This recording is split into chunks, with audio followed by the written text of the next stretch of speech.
நம்ம பாட்டி தாத்தாட்ட எல்லாம் நீங்க கேட்டீங்கன்னா இன்னும் நிறைய வீட்டில் நம்ம வச்சிருக்கோம்ல.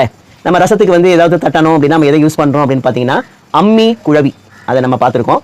அந்த அம்மி தான் அம்மா. அம்மி அப்படியே இருக்கும், அசையாம படுத்துக்கிட்டு இருக்கும். குழவி இருக்கா இல்லைங்களா, அந்த குழவி என்பது மகள். அந்த மகளை வச்சு தான் நம்ம என்ன செய்வோம் அப்படின்னா அதுக்கு அடியில் நம்ம பூண்டு, அதுக்கப்புறமா புளி, அதுக்கப்புறம் நம்ம வரமிளகாய் இதெல்லாம் வச்சு நம்ம அரைக்கணும் இல்லைங்களா. இது வந்து அம்மியையும் குழவியையும் குறிக்குது. இதில் அம்மா என்பது அம்மிக்கல், குழவி என்பது மகள்.